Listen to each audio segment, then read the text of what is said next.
As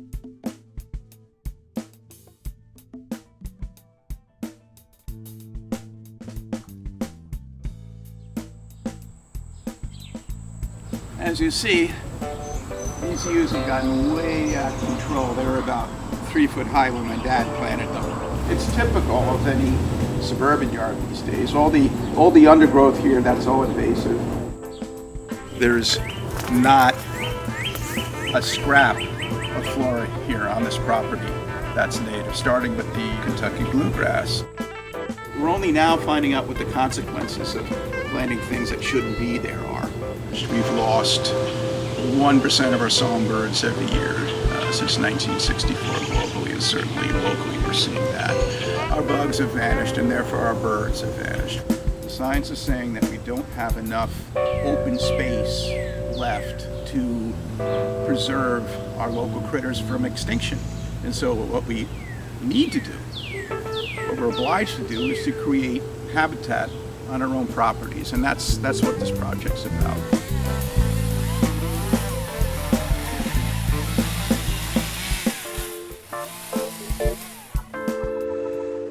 And the project is to strip the entire property of non-native plants.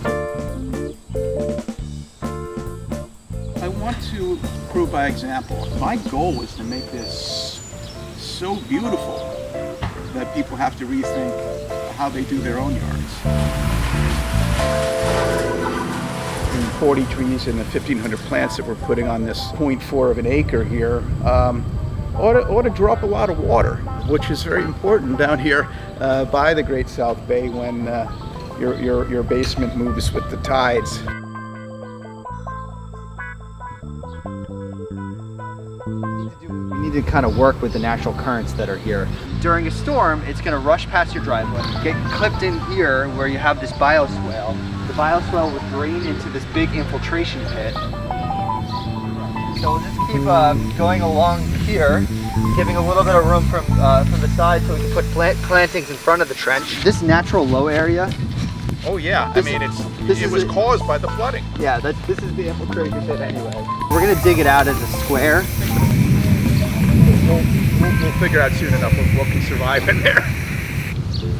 We're also going to we're going to trench from your leader on the corner over here, your downspout, and have perforated pipe in the ground. So it'll slowly trickle into the ground as we go, and then there'll be an outspout here into the infiltration pit.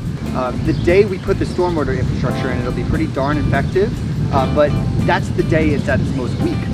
As the plants continue to mature, the root systems become more and more dense and fibrous. Given how robust the plantings that we're going to have in here, I imagine most of the stormwater will just disappear into your lawn.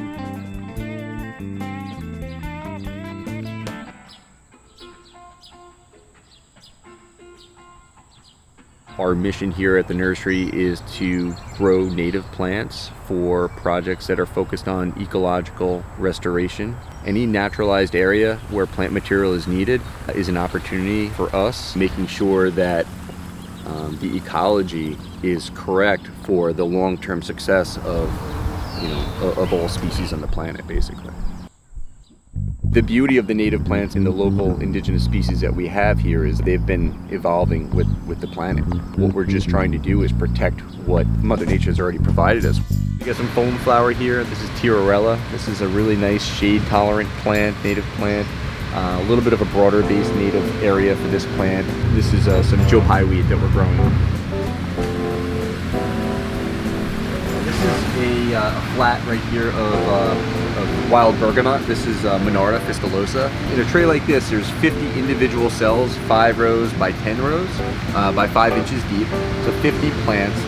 And this is kind of the genesis of the operation. But we do some field crops as well, such as eastern red cedar, white pine, northern bayberry. Northern bayberry checks a lot of the boxes for us. So it's salt tolerant, it's very xeric, very water-wise type of a plant. But this is a field that at this point is ready for harvest. These plants should all move between this fall and next spring. It's a great wildlife plant. The birds eat the berries, so you can actually see some young fruit on this plant right now, and they have like a waxy coating on them that helps protect the fruit, and the birds will digest it and disperse the seed, and that's the way that the plant gets around naturally.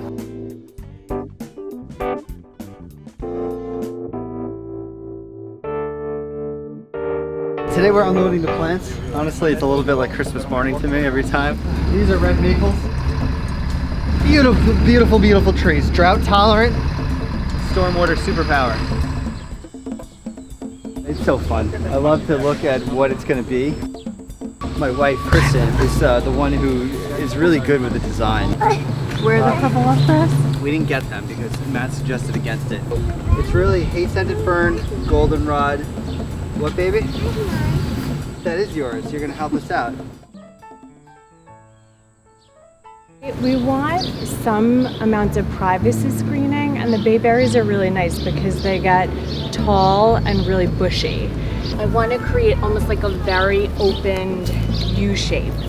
I also want the shape of it to sort of have a little bit of an arch so there's a natural seating area that fans out so it gets more incorporated into the feel of the rest of the yard.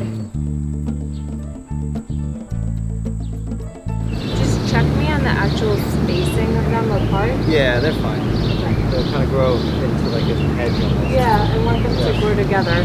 Are you okay with this beech tree right here? Yes, can we push it a little bit closer to the shed?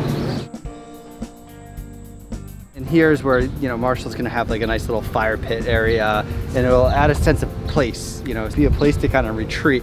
So you come along here, walk past the pollinator garden, walk past all these beautiful woody plantings, and then you have your whole arbor of bayberry right here. One of my by far favorite plants, as far as shrubs go, this is beach plum, Prunus maritima. It pops this beautiful white color early spring. It's early pollinator stuff. When they're buzzing around looking for something, this is what they find very quickly. And then it fruits. That's the fun thing, you can make an awesome jam out of it. It grows in rocky soil and like straight sand. So you see this stuff right here, it's gonna be really happy. A lot of these designs I see, they concentrate on the little stuff, and the little stuff is subjectively beautiful and fun. But I'm most interested when I do a job is to put in the big stuff. The big stuff is really the infrastructure that you want to work in. We're kind of reinventing the lawn. We're making it back into a yard. Goodness, this is going to be popping with life. There's going to be a natural buffer here of plants and trees, and it's just going to absolutely look gorgeous.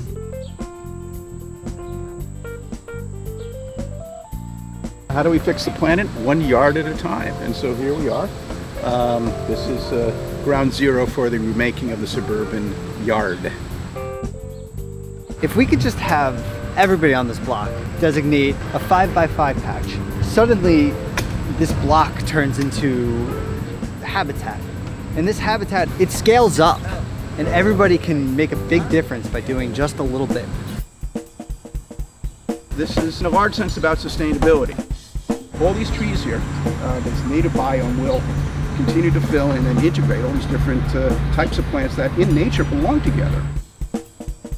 By design, this will all knit together. All the root systems of all these different trees and plants will become as one. That's what we talk about when we talk about a biome.